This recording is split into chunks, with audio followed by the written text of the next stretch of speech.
Our today's topic is function of marketing. आज हम marketing के फंक्शन पे डिस्कस करेंगे कि फंक्शन क्या होता है। इससे पहले जो हमने वीडियो बनाई थी उसमें हमने पढ़ा था फिलॉसफीज ऑफ मार्केटिंग। 5 फिलॉसफी हमने पढ़ी थी, आज हम पढ़ेंगे फंक्शन ऑफ मार्केटिंग। सबसे पहले क्या है, gathering and analyzing of marketing information. This function help the marketer to identify the need of the customer. सबसे पहले जो हमें इंफॉर्मेशन चाहिए होती है उसमें हम लोग क्या फाइंड आउट करते हैं, नीड, कि कस्टमर की क्या जरूरत है, उसे क्या चाहिए। उसी हिसाब से हम लोग उससे रिलेटेड इंफॉर्मेशन कलेक्ट करते हैं ताकि इन फ्यूचर हमें किस तरह का प्रोडक्ट बनाना है। क्योंकि कोई भी कंपनी अगर प्रोडक्ट बनाती है तो वो किसके बेस पे बनाती है, कस्टमर की जरूरतों के हिसाब से, तभी वो कस्टमर उस प्रोडक्ट का करता है, परचेस करता है। Market research become the base of the product development. उसी हिसाब से हम लोग प्रोडक्ट को डेवलप करते हैं। And to conduct the market research the market performs स्वॉट, SWOT, बहुत इंपॉर्टेंट वर्ड है। हम लोग एनालाइज करते हैं, इसमें हम लोग फाइंड आउट करते हैं जितनी भी मार्केट रिसर्च होती है। स्ट्रेंथ मींस हमारी किस फील्ड में हम क्या है ज्यादा ताकतवर है, हमारी जहां पे हम लोग ज्यादा स्ट्रांग है। दूसरा आ जाता है W मींस आता है वीकनेस, कौन कौन सी हमारी कमियां हैं। ये सारी हम लोग पहले से आपस में डिस्कस हो रहा है पहले से ही, अभी हमने प्रोडक्ट डिजाइन नहीं किया। हमने क्या पता लगाया है, पूरी मार्केट को रिसर्च किया गया, उससे ये पता लगाया कि कस्टमर की क्या जरूरत है। फिर हमने देखा कि हम लोग किस सेक्टर में क्या है ज्यादा स्ट्रांग है, किस सेक्टर में ज्यादा हम लोग वीक हैं। दूसरा है अपॉर्चुनिटी, हम लोग अवसरों की तलाश में रहेंगे, मौके की तलाश में। जैसे जियो वाले ने ऐसी अपॉर्चुनिटी लेके आया कि सबसे पहले 4G लॉन्च कर दिया और ज्यादा से ज्यादा कस्टमर किसके बन गए, उसी के बन गए, ज्यादा बेनिफिट भी किसी को मिल गया, उसी को। तो हमेशा हम लोग मौके की तलाश में रहेंगे। O मींस हो गया अपॉर्चुनिटी, एंड T हो गया थ्रेट्स मींस होता है डर, क्योंकि फ्यूचर में हम लोग कुछ चीजों को साथ में लेके चलते हैं कि अगर ऐसा होगा तो क्या करेंगे, ऐसा होगा तो क्या करेंगे। उन चीजों, ये सारी चीजें किसमें आ जाती हैं, हमारे पहले फंक्शन में, gathering and analysis of market information. इसमें सारी चीजों पे हम लोग क्या करेंगे, डिस्कस करेंगे। While gathering information from the market, the marketer focus on the opportunity and threats in the market and use their strength to capture and cap the opportunity and prepare the policy and plan to overcome these weakness and threats। उसी हिसाब से अपनी policies बनाएंगे, जहाँ पे हमारे ताकत है, जहाँ पे हमारे वीक पॉइंट है, उनको कोशिश करेंगे कि वहाँ से मान लीजिए हमारे पास टेक्नोलॉजी पुरानी है, हम टेक्नोलॉजी क्या करेंगे, चेंज करेंगे। अपॉर्चुनिटी का ध्यान में रखेंगे कि इस समय हमें कौन से मौके पे हमें कौन सा प्रोडक्ट क्या करना है, लॉन्च करना है। और जो पहले आपने सुना होगा, पहले पाव वाली रणनीति होती है कि जिसने पहले ऑफर कर दिया उसी की सेल क्या हो जाती है, ज्यादा हो जाती है। So company using the internet site, SMS facilities to collect information. ये जितनी भी आप इंफॉर्मेशन इकट्ठी करें, बहुत से सोर्स होंगे आपके पास, बहुत सी एजेंसी से आप कलेक्ट करेंगे। इंटरनेट है आपके पास, या आपने देखा होगा आए दिन जिनके पास मोबाइल से हमको मैसेज आते रहते हैं, अलग अलग कंपनीज के अलग अलग ऑफर आते रहते हैं, उससे भी वो कंपनीज क्या करती है, इंफॉर्मेशन कलेक्ट करते हैं। Some companies conduct even door to door research to the gathering information. और आपने कई बार देखा होगा कि कुछ लड़के या लड़कियां आपके घरों में भी घूमने आ जाते हैं रिसर्च करने के लिए, हम उस इंस्टीट्यूशन से हैं या उस कंपनी से हैं, ये प्रोडक्ट सिर्फ आपको एडवर्टाइजमेंट के लिए यूज करने के लिए दिया जा रहा है, वो उसका प्रैक्टिकल भी घर पे करके दिखाते हैं। तो बहुत सारे सोर्सेज हैं जिससे हम लोग क्या करते हैं, मार्केट से इंफॉर्मेशन कलेक्ट करते हैं। अभी सिर्फ मैंने बताया, अभी सिर्फ हमारे पास इंफॉर्मेशन आ रही है, हमने प्रोडक्ट को ना तो बनाया ना डिजाइन किया है, सिर्फ हमने क्या कलेक्ट किया, इंफॉर्मेशन। भाई कोई भी व्यक्ति कोई भी बिजनेस शुरू करना चाहता है तो सबसे पहले वो रिसर्च करता है मार्केट की कि मैं पहले कौन सा बिजनेस खोलूंगा, उसके लिए कौन सी डिमांड है, कौन सी लोकेशन है, ये सारी चीजें वो इंफॉर्मेशन कलेक्ट करता है। नेक्स्ट आ जाता है मार्केट प्लानिंग। सेकंड फंक्शन हमारा, after conducting the market research the marketer has to plan the step necessary to achieve the market objective under the market planning. They plan to increase the production, plan to increase the sale, plan to use promotional tools. हम लोग second वाले में planning करते हैं कि हमें अब क्या करना है, प्रोडक्शन बढ़ाना है, सेल बढ़ानी है, मींस एम डिसाइड किया जाएगा कि क्या कैसे हमने करना है। एग्जांपल है, उन्होंने एग्जांपल दिया कि research that found he has 10% share in the market. वो चाहते हैं कि पूरी मार्केट में 10% हिस्सेदारी किसकी हो, हमारी हो। हिस्सेदारी का मतलब है अगर रोज के 100 प्रोडक्ट्स बिकते हैं, मान लीजिए टीवी कंपनी हमारी है, टीवी बनाते हैं हम लोग, अगर पूरी मार्केट में 100 टीवी बिकते हैं, उसमें से 10 टीवी किसके होने चाहिए, हमारे होने चाहिए। इसका मतलब 10% शेयर किसका होगा, हमारा होगा। ये हमने टारगेट सेट कर लिया, मींस हम शेयर क्या बढ़ाएंगे, अपनी इंक्रीज करेंगे। He can plan to increase the share in the 30% and plan for increasing the level। अब उससे जो हमने टारगेट सेट किया है कि 10% सेल हमारी होगी, 10% मान लीजिए 100 में से 10 टीवी हमारे होंगे, तो प्रोडक्शन भी तो बढ़ाना पड़ेगा। तो उसी हिसाब से हमने क्या करनी पड़ेगी, प्लानिंग करनी पड़ेगी। तो सेकंड स्टेप में क्या आ जाता है, प्लानिंग। इस वाले में हमने पहले टारगेट सेट किया है, टारगेट सेट के बाद हमने क्या किया है, प्लानिंग। उस टारगेट को कैसे क्या है अचीव किया जाएगा। एग्जांपल दिया कि 10% शेयर मार्केट में हमारा रहेगा, इसका मतलब है हमें अपनी सेल भी बढ़ानी पड़ेगी, और सेल बढ़ाने के लिए क्या करना पड़ेगा, प्रोडक्शन भी बढ़ाना पड़ेगा। नेक्स्ट आ जाता है प्रोडक्ट डिजाइन एंड डेवलपमेंट। अब बात ये आती है कि जो हम प्रोडक्ट बना रहे थे, हमने एग्जांपल दिया यहाँ पे टीवी का, तो टीवी के डिजाइन के ऊपर बात करूंगी। आप मार्केट में शेयर ऐसे तो मिल नहीं जाएगा, आपको अपने प्रोडक्ट्स में कुछ फीचर्स डालनी पड़ेंगी, जिससे कि कस्टमर क्या होगा, अट्रैक्ट होगा और आपके प्रोडक्ट को क्या करेगा, परचेस करेगा। Every marketer offer a product or service to the customer, but that product or service has to be offered must be planned। हर कोई यही चाहता है, मार्केट यही चाहता है कि प्रोडक्ट और सर्विस से बेची जाए, लेकिन कौन सी और कैसी होनी चाहिए, इसके ऊपर अब प्लानिंग होगी। The planning part including the decision like what should be the quality standard. हमने जो प्रोडक्ट ऑफर करना है वो किस क्वालिटी का होना चाहिए। How it can be made better than the competitor product. हमारा जो कैसे बनाएगा, कैसे बनाना है, कहां से रॉ मटेरियल मिलेगा, जो हमारा जो प्रोडक्ट है वो दूसरे प्रोडक्ट को बीट कैसे करेगा, कि हमारा प्रोडक्ट तभी तो ऊपर लोग ज्यादा परचेस करेंगे। क्या प्राइस कम रखें या फीचर से ज्यादा डालें, डिजाइन ऐसा दें, क्या उसमें डाला जाए कि जो हमारा जो प्रोडक्ट है वो दूसरे के कंपनी के प्रोडक्ट से क्या दिखे, अच्छा दिखे। सो shape, what type of packaging, how many models, उस प्रोडक्ट के कितने क्या बनाए जाएंगे, मॉडल्स होंगे। How it can be made better than the competitor. For all taking all this decision proper product planning is done by marketer. For example, if a marketer is dealing with the refrigerator, then in product planning they decide the quality standard, size of refrigerator, color, design, means उस product से related सारी जो planning होगी वो किसमें आ जाएगी, हमारी product design and development. Design में आ जाएगा जैसे उसका कलर, साइज, शेप, और डेवलपमेंट में उसमें कौन कौन सी क्या आ जाएगी, फीचर्स आ जाएंगी। मींस हमारा प्रोडक्ट कैसे मार्केट में दूसरे प्रोडक्ट्स को बीट करके ज्यादा बिकेगा, वो सारी प्लानिंग हम किसमें कर रहे हैं, प्रोडक्ट डिजाइन एंड डेवलपमेंट में कर रहे हैं। नेक्स्ट है हमारे पास स्टैंडर्डाइजेशन एंड ग्रेडिंग। कुछ लोगों का मानना है कि स्टैंडर्ड और ग्रेडिंग दोनों वर्ड क्या है, सेम है, लेकिन दोनों वर्ड सेम नहीं है।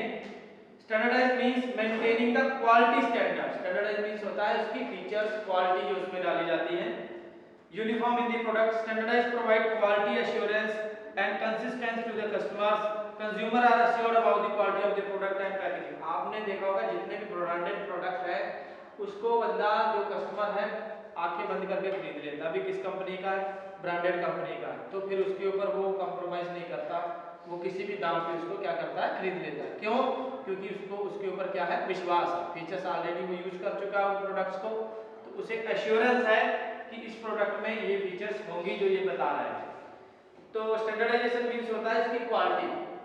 नेक्स्ट आ जाता है grading. Grading means classify the product on some basis. Classification can be size, quality. Grading is necessary when company are not following strictly the techniques of standardization. Through grading, marketer can be higher prices for high quality. Grading is generally used in the agriculture product for wheat, rice, pulses. Grading means होता है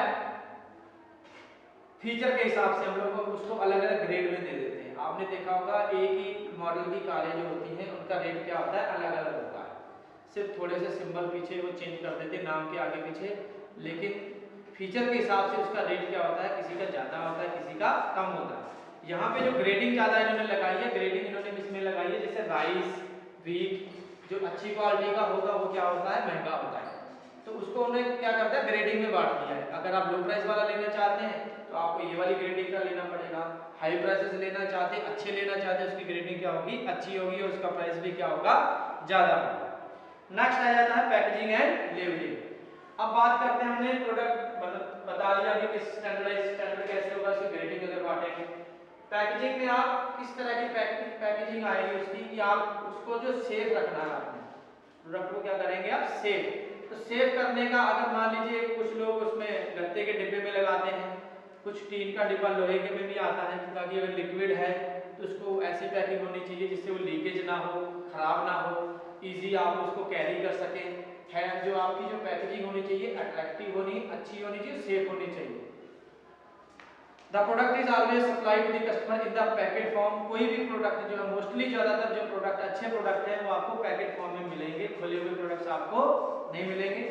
packaging refers to the design of the product, wrapper हो सकता है कोई, cartoons, बड़े box जिसे बोला जाता है etcetera, which are used to pack the product. Packaging play important role in the selling and attractive packaging include the customer to buy the product, that is why packaging is called a silent salesman. Silent salesman इसलिए बोला जाता है, आपने देखा होगा कि showroom है, इतने इतने महंगा पैसा लगा के सारा मिरर लगा रखा होता है, और उस मिरर में वो प्रोडक्ट को क्या किया जाता है, डिस्प्ले किया जाता है। डिस्प्ले क्यों किया जाता है, ताकि कस्टमर उसको देखे क्या हो, अट्रैक्ट। आपने देखा होगा जितने भी टीवी की दुकानें होंगी वो टीवी चलते हुए मिलेंगे आपको, क्यों, क्योंकि आप उसको देख के क्या हो, अट्रैक्ट। आप अपने घर के टीवी के साथ उसको क्या करें, कंपेयर करें, क्वालिटी देखें, फीचर, वॉइस देखें। तो इसीलिए जो पैकेजिंग है, यहाँ टीवी में तो नहीं कह सकते, लेकिन बाकी जो प्रोडक्ट को वो डिस्प्ले करता है, तो आदमी को, सेल्समैन को खुद बताना नहीं पड़ता कि आप ये प्रोडक्ट खरीदो, वो अट्रैक्टिव। कई बार वो आप लोग भी शॉप में जाते हुए देखते, भैया वो वाला देना जरा, वो उसका कलर अच्छा लग रहा है। मींस पैकेजिंग जो है एक साइलेंट सेल्समैन की तरह काम करती है, खुद ब खुद प्रोडक्ट को खुद ही बताती है। तो प्रोडक्ट जो पैकेजिंग होनी वो क्या होनी चाहिए, सेफ, अच्छी होनी चाहिए और अट्रैक्टिव होनी चाहिए, जो कि दिखने में भी अच्छी हो और प्रोडक्ट जो है उसमें खराब भी ना हो। नेक्स्ट आ जाता है लेबलिंग।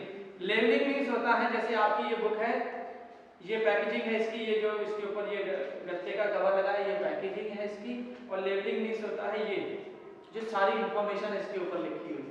आप कोई भी बॉक्स लेंगे, कोई भी लेंगे चीज, उसके ऊपर जो सब कुछ लिखा होता है वो किसका पार्ट है, लेबलिंग का है। लेबलिंग में क्या आता है, जितने भी इंग्रेडिएंट्स हैं उसमें मिले हुए हैं, किस चीज से मिलाकर वो बनाया गया है, भाई वेजिटेरियन है, नॉन वेजिटेरियन है, बच्चों के यूज के लिए मेडिसिन है, क्या है, वो सब लेबलिंग पे लिखा, manufacturing company, expiry date, price. तो लेबलिंग भी एक इम्पॉर्टेंट पार्ट है जिसको आपने ध्यान में रखते हुए डिसीजन लेना, कोई भी प्रोडक्ट के ऊपर आप कैसी लेबलिंग लगाते हैं। नेक्स्ट आ जाता है ब्रांडिंग। ब्रांडिंग मींस आप स्पेशल नेम देते हैं प्रोडक्ट।